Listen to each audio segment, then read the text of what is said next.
So what's up mga kabagsik, good morning, good morning. Ito naman yung panibagong araw naman tayo, panibagong vlog, panibagong upload. What's up sa inyong lahat mga kabagsik, no? Magandang umaga sa inyong lahat. So ito po yung araw mga kabagsik na papunta kami na Bilbao mga kabagsik para maligo kami ng amo ko sakay sa kanyang napakagandang motor na ang lakas tumakbo talaga, no. So yun mga kabagsik, so on the way na po tayo papuntang Bilbao para maligo at pagmasdan nating napakaganda ng karagatan ng Bilbao mga kabagsik, no. So ito na po yung mga kabagsik, sa area na to is medyo malapit-lapit na kami, no. Malapit-lapit na kami dito. So mga kabagsik, diretso-diretso lang tayo. What? Pero piprino naman what tayo are you pag talking may about, man? paliko. Hindi naman didiretso-diretso tayo, di ba? Hanggang didiretso ang buhay natin dyan. So yun nga mga kabagsik, binabaybay namin yung kalsada at alam ninyo mga kabagsik, napakaganda talaga ng umaga kabagsik. Wow! Mag alas 5 pa lang to ng madaling araw, siguro mga 5:30. Mga 5:30, binabaybay na namin to, no, papuntang Bellevue. Nagkasundo kami dalawa sa busing ko na maligo kami ng Bellevue. Ako kasi eating na. So yun nga mga kabagsik, no, dalawin lang natin yung Bellevue para kahit paano naman ay makita natin yung kagandahan ng Bellevue mga kabagsik. Binabaybay namin mga kabagsik, tinitignan namin yung mga kapaligiran, dinadaanan ng sa ngayong umaga na to. So yun nga mga kabagsik, no, sana naman mga kabagsik ay hindi kayo nawawala ng pag-asa. Kahit papano naman, pakibigay lang naman ng share, like at comment, at sana po ay huwag niyo kalimutang mag-share. Kahit sa share lang naman po mga kabagsik, kahit papano ay makita ninyo, no? So yun mga kabagsik. So yun nga mga kabagsik, fast forward na tayo. Ito na po kami sa likod ng Bellevue mga kabagsik. Kung makikita nyo yan, napakaganda po ng design. So yan po yung boss amo ko, Richard Asiro. So yun mga kabagsik, no, ito po yung likod ng Bellevue, no, sa may gilid lang kami. At kung makikita nyo yan mga kabagsik, Magaling kang kupal ka. Kita nyo yan. So ang yung may kita nyo yan mga kabagsik, dyan kami sa may kilid mga kabagsik. So ngayon mga kabagsik, ito na. Ito na siya.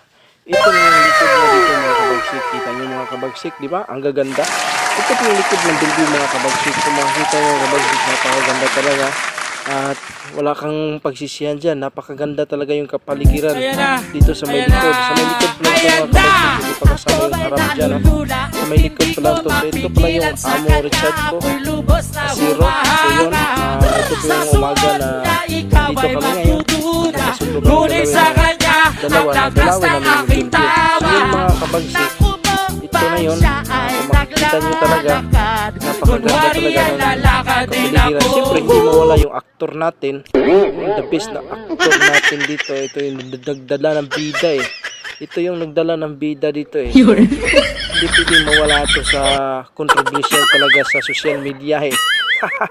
So yun nga mga kabagsik, no. So go back to video tayo. So yun nga mga kabagsik, no. Ito na yun siya, yung kapaligiran. Ito na yung dagat dito sa may likod ng Bellevue. Ito po yung mga boating nila na so yun nga mga kabagsik, ito yung mga boat nila dito. At saka ito rin yung likod ng Bellevue. Napakaganda talaga mga kabagsik. Kilala kong kaliskis mo, oy. Tignan nyo lang kabagsik, mula dito sa likod, hindi pa kasama ang sa harap niyan, ay napakaganda na. So ang nagbigay kasi bida dito yung sa likod ng Bellevue niya. Saka sa buong hotel, pagpunta ka sa likod, makita mo lahat ng lawak ng likod, no? Kasama itong mga boating, at saka yung mga guest, at saka yung mga taong nandyan, no? So yun po, no. So yun nga pala yung boss Richard ko, busy sa video, no. So yun mga guys, ulitin ko, napakaganda na talaga niya. Makita mo talaga yung hotel, no? At na kung iwan ko lang kung kayong nandito siguro mapawaw talaga kayo sa ganda, no? So hindi naman araw-araw natin itong pinuntahan. So sinulat na natin yung oras na habang nandito tayo at makapag-relax tayo na kahit paano, kahit gaano tayo ka-busy, at nabigyan natin yung oras, yung panahon na makapagbakasyon tayo dito, no? Kahit sa hindi sa lahat ng oras nandito ka, namamalagi ka, importante na mabisita mo naman kahit paano. So yun nga, salamat nga din pala sa Boss Richard ko. Hindi dahil din sa kanya, hindi rin ako di mapunta dito, no? So isa din siya sa pinasalamatan ko, at sinama niya ako dito na kahit paano ay mamasyal at makapag-relax kasama siya. So thanks God nga pala kay Richard Acero. God bless nga pala sa iyo, boss. Thank you very very. At saka higit nga pala sa lahat, bago ko makalimutan, mas madali lang kasi ito puntahan eh. Madali lang kasi ito puntahan, at saka kung hindi ninyo din alam, pwede naman kayo magtanong at marami namang makapagturo sa inyo kung nagtatanong kayo. At kung hindi, kung kabisado nyo niya, ay mas malalang problema, mas madali na lang sa inyo puntahan. At saka hindi na kayo mangangapa ng ibang tao, no? So yun nga mga kabagsik, no? Sana nagustuhan nyo ito, at kahit papano naman, at nakapagbigay tayo ng video, no? So ito nga pala, magsimula na kami na lumangoy kasama yung boss ko. So kasama din to sa ito kasi point na pinunta namin dito na maligo. Kasama na yung pagpamamasyal-masyal. Maligo kami at makapag-relax dahil nahawak ko, sabi ko. So yun nga pala, no? Bago nga pala sa lahat, bago matapos ang lahat ng video ko, salamat nga pala sa GoPro na camera na nabili ko. Kahit hindi gaano ka mahal, kahit tamang-tama lang, affordable lang, at least nga naka-afford tayo, nakabili tayo, at meron tayong pwede siya panggamitin sa pang-travel, at pwede siya panggamitin sa pang-underwater, kasi nga waterproof na siya, no? May pang-dipis na siya para hindi siya mabasa sa tubig, at ingat-ingatan lang niya ng paggamit para hindi siya mapasukan. Pagkita paano sa sunod video naman ay magagamit naman natin dyan, no? So important pala yung buong kailaliman ng karagatan ay nakuna na natin ang video, kasi ito yun nga, tsaka siyempre naman hindi mawawala ang actor natin dyan kahit papano ay nandiyan lagi yan sa camera, no? Siya ang actor natin dyan ay isa sa pinakabida, kaya hindi nawawala yan, no? So yun nga, sa mga solid supporters ko dyan, thank you very much nga pala talaga sa inyong lahat, at hindi nyo ako pinagsawaan at nandyan kayo palagi. Yung mga fans natin dyan, kaway kayo, shout out sa inyong lahat. Hindi ko na kayo isa-isahin, no? Kasi ito yung bangka nila dito mga kabagsik. Sana kaya po yan papuntang baybayin mga kabagsik, kasi nakabook na po yan, paalis ngayong umaga. Siyempre ihahanda na po yung mga tangki ng mga divers, kasi yun po yung sasakyan sa mga divers, kasi mga kabagsik, para makaalis sila. Ayan, nagpreparation na po yung si kuya, kasi sa mga pan-divers professional kasi mga kabagsik, minsan ito lang kasi yung libangan nila pag wala silang ginagawa, nagbabakasyon, pumupunta sa iba't ibang kalawakan ng karagatan para makita yung kailaliman at makuna ng video at picture, at makita nila yung magandang mga isda, iba't ibang isda, at saka yung mga magagandang iba't ibang corals na kanya-kanyang mga design ng mga corals. Yun ang dahilan sa mga fan divers, kaya minsan sila nagbabakasyon dito sa Pilipinas, kasi sa Pilipinas kasi mga kabagsik, sa Pilipinas as isa sa pinakamaganda ng mga corals sa buong mundo. Kaya minsan dinadayo tayo at binibisita tayo na iba't ibang lahi na labas sa Pilipinas. So hindi na natin yan ipagtaka. That was legitness. So, yun nga, isa din tayo sa nag-enjoy, no? Isa din tayo na sa nag-enjoy. So yun nga mga kabagsik, may nagtawag kasi sa amin kasi nakita sila na parang isang octopus. Ito po yung mga kabagsik, kita ba ninyo? Ito yung parang octopus, pero tali po yan ng lubid mga kabagsik dun sa may bangka. Yan. Kaya nakaramdam sila ng takot kaya nilapitan ko. So yun yung mga kabagsik. Tali po yan no. Makita nyo sa camera. Yan, tali po yan. Ako na mismo lumapit dyan para makita ko ng maayos. So yun mga kabagsik, no? So ito pala yung si Boss Richard ko. Ito yung amo ko na para kang hindi ko lang amo para magkaibigan. So maganda naman. So nga mga kabagsik, sana nag-enjoy kayo at paano ko ba sasabihin to? Yun nga lang. Unang-una, maraming salamat nga pala sa inyong lahat. Maraming salamat. Shout out sa inyo. Sana ay hindi kayo magsawa na i-share yung mga video natin, no? Yun lang naman talagang hiling ko na paano makatulong kayo sa mag-share sa mga video natin. At para makarating sa ibang lugar at ma-share naman din ulit at para makita sa lahat. So ito po yung kailaliman ng katubigan mga kabagsik. Ang ganda lang po ng camera natin. Yan yan. Napakalinaw talaga. So yung mga kabagsik, no? Ito lang sa isa ko sa hiling ko sa buhay. Yan. Napakaganda talaga. Paano? Nakapagbigyan na tayo sa mga isda, mga corals at sa napakaganda ng kaliliman ng katubigan ng buong karagatan, no? So yun po mga kabagsik. Yun nga no mga kabagsik, no? Kita naman ninyo kung yung ganda sa ilalim at saka yung ganda rin sa beach sa likod ng Bellevue at talagang sulit at wala tayong pagsisihan. At alam naman ninyo ang kagandahan, di ba? At saka at ngayon ipapakita ko din sa inyo itong video. May makita natin mamaya na parang may tulay. So ito na nga siya. Ito kung makita nyo guys, ito yung kulay orange, yung parang may tulay. Yan. Igagala ko kayo ngayon dito at papunta doon sa may dulo, no? Nice. Kung makikita niyo yung may dulo doon, so may pinakamadulo doon yun mga kabagsik. Yan. Kung makita yung kabagsik, galain natin yan ngayon para kahit paano ay makapag-video din tayo na. So yun mga kabagsik, yan po yan. Yan. Yan, ganda po talaga yan. Papunta doon sa taas. Yan. At saka dyan sa baba. At yan, suyurin natin lahat yan mga kabagsik. Alang-alang po sa inyo para kahit papano naman ay wala tayong pagsisihan at sulit yung pupunta natin dito, no? At saka para naman dito sa inyo, hindi lang ito para sa akin, para din ito sa inyo na sa mga sulit suporta ko dyan na walang sawang nagtangkilid na nanonood sa aking mga video at walang sawang nagtangkilid at mag-share din, mag-comment sa mga sulit supporters ko. Maraming salamat. At sa mga hindi pa nakasupport sa akin, please don't forget to follow and support me, Bagsik ng Bohol.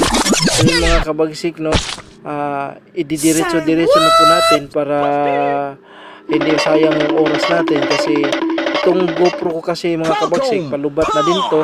Kahit paano naman ay makapag-video tayo ng diretsahan at bago siya maputol, bago siya malubat, at least nga makunan natin lahat ng video, no? Kasi pag nalubat tayo dito, hindi natin to nakunan ng video, useless yung pagpunta natin dito at sayang naman din, no? So kasi makabalik man tayo dito pero hindi pa sa ngayon, no? So siguro I think next month or maybe another month, so hindi natin alam kung kailan. So kahit papano habang tayo ay nandito, isulitin na natin, no? Para wala tayong pagsisihan sa mga viewers natin, maputol yung pagpapanood nila at baka mabad trip pa sila. At least kahit papano naman pagbigyan natin sila sa kanilang mga hiling, no? So ngayon sulitin na natin din to. At bago ko nga pala sa inyo mabidyohan natin yung sa taas, ay sa ngayon sisirin muna natin yung kailaliman ng tubig dito sa may tulay, may tulay. sa ilalim. So yun nga mga kabagsik, kita nyo yung mga maliliit na isda mga kabagsik. Yung mga maliit na mga isda yung kabagsik, pag lumaki yan, napakaganda talaga yan. So ang dami talaga niyan mga kabagsik, napakarami nila, hindi mo mabilang sa dami nila talaga, iwan ko lang. Ang dami nila, parang sumisilong sila sa ilalim ginagawa nilang silungan yung sa ilalim Diyan sila namamalagi, no? Diyan sila nanatili. So ang dami talaga nila. Siguro calculation ko mga 1,000 ata siguro, more than something, no? So kung napakaganda talaga pagkailalim dito, kasi yung pupunta natin dito is tama din, kahit siya so hindi din siya maliwalas yung tubig at tama lang din talaga para makapag-check tayo. So yun po yan, ang liliit pa yung iba ang napakaliliit pa yung iba. So iba medyo malaki-laki na, pero yung iba kadalasan talaga is maliliit pa. So pag lumaki din yan, mapakinabangan din kasi pwede lang binta, no? So mga kabagsik, tuloy-tuloy lang po tayo at sana po ay nag-enjoy kayo. Nakita niyo yung whole video natin mula sa pool papunta tayo hanggang nakarating tayo dito, no? So ito nga pala yung bida natin yung bida natin, no? At least na nagsipag tayo na makakuha tayo ng video alang-alang sa ating mga solid supporters natin dyan, no? Na napalagi nanonood at sa mga solid supporters natin dyan na nanonood, at sana na mapanood nyo to hanggang simula hanggang sa matapos, para kahit papano masubaybayan ninyo yung mga video natin at lalo tayong ginaganahan mag-upload at lagi tayong ginaganahan mag-upload ng video, no? So ang importante na kahit papano naman ay masaya kayo, no? So ito na po sa mga kabagsik, fast forward na tayo kasi gaya nga sabi ko nga sa inyo, palubat po yung GoPro natin. Yan na po yan, binabaybay na po natin yan mga kabagsik papunta dun sa dulo para kahit paano ay makita nyo yung ganda nyo dito. Kung gusto nyo pumunta dito mga kabagsik, mas madali lang sa puntahan at kung maligo kayo, kapag ligo lang kayo kasi dun sa may bandang gilid, pwede lang ninyo kasi tambayan yung may gilid. Yung kanina, yung unang video, yung pag nakarating tayo, yung nakita yung unang yung sa una bago tayo nakarating dito sa another side na video, doon kayo manatili kung baon kayo, dala kayo ng pagkain o something, man, at least dito ito na yon yung may tulay nila, makikita nyo na nagala din natin to at nakuha na ito ng video. At kahit paano naman ngayon hindi pa kayo nakapunta, at least na nakita niyo yung ganda at nasubaybayan niyo yung video ko at ito yung ganda dito at may nakalagay warning, beware of sea urchin, so about beware of sea urchin, yun nga, no? So yun mga kabagsik, yan kasi yung banda dito mga kabagsik, yan yung banda dyan medyo malalim-lalim na kasi yan malalim-lalim na yan. At saka yun na yung dulo dun mga kabagsik, kung makita yun yan may nakalagay din ulit din yan, caution, please watch your step. So ibig sabihin na dahan-dahan pa tayo sa pag-akyat para paano hindi tayo madulas or something malaglag man tayo at masugatan yung paa natin, no? So ito na po yun mga kabagsik, papunta na po ako dyan sa taas, dahan-dahan na po ako umakyat papunta dyan sa taas at pakita natin yung buo, yung whole view niya mula dun sa baba hanggang sa taas. Yun na po yung sa taas yung mga kabagsik. Yan, ang ganda talaga niya at napakalinaw tignan sa ating mga mata, no? At saka at ito yung pinakadulo dun sa mga kabagsik. Yan po yung hotel dun sa video. Ang ganda talaga mga kabagsik, no? Ano pang hahanapin niyo dyan? Wala na kayong pagsuwaan dyan. So yan na po yan mga kabagsik, no? Ang whole area dyan, yan sa buong kapaligiran at sa buong mga mula sa baba hanggang sa taas, kung makita nyo yung mga kabagsik, yan napakaganda talaga siya. So yun po na mga kabagsik, no? Bago tayo bumaba, at least na dahan-dahan din tayo at tingnan natin ang video at makapag-ready na tayo sa mga viewers natin na panunin na itong whole video natin, no? At least sa paano wala silang pagsuwaan at napakaganda, no? So ito na po yung mga kabagsik, fast forward na po tayo kasi nga malubat nga yung GoPro natin. Yun po yan. Maganda pa yung view niya. Kasi yan, kung makita nyo mga kabagsik, napakasulit talaga siya. Para sa akin, wala na kayong pagsisihan kasi ang gaganda talaga. Ayan. Kasi ang purpose kasi niyan mga kabagsik, kaya nilagyan kahit paano pagka low tide siya, hindi ka pumunta dyan, mamasyal ka dyan, kunti kang umakyat mo sa taas, tignan mo yung buong view. Pero mas maganda sa pag high tide, mas maganda kasi siya pag high tide kasi nga makikita niyo yung whole view ng karagatan at saka gaya yung nasabi ko kanina, ang ganda talaga pag high tide talaga. Hindi naman kayo mga problema dito mga kabagsik pag high tide kasi mababaw lang to. Mababaw lang talaga siya. Promise, hindi siya gano. Kung tutusin ito, taga dibdib ko lang to eh. Pero na lang doon yung sa pinakadulo doon sa may video kanina, yung sa una video na yung video natin, yung pinununtahan natin kanina. Doon malalim-lalim na talaga doon, pero dito banda mga kabagsik, hindi ganong kalalim ito. Hanggang dibdib ko lang yan. Pag kahit paano, pag hindi kayo marunong lumangoy, hindi pa naman kayo malulunod. Kasi hindi pa naman ganong kalalim yan eh. So bago tayo matapos mga kabagsik, maraming salamat nga pala sa inyo sa lahat. At sana huwag niyong kalimutan mag-share, mag-follow, mag-like sa aking Facebook page, Bagsik ng Bohol. At sana huli ko ring pakiusap sa inyo, lagi kayong nandyan at nanatili, no? Thank you. God bless.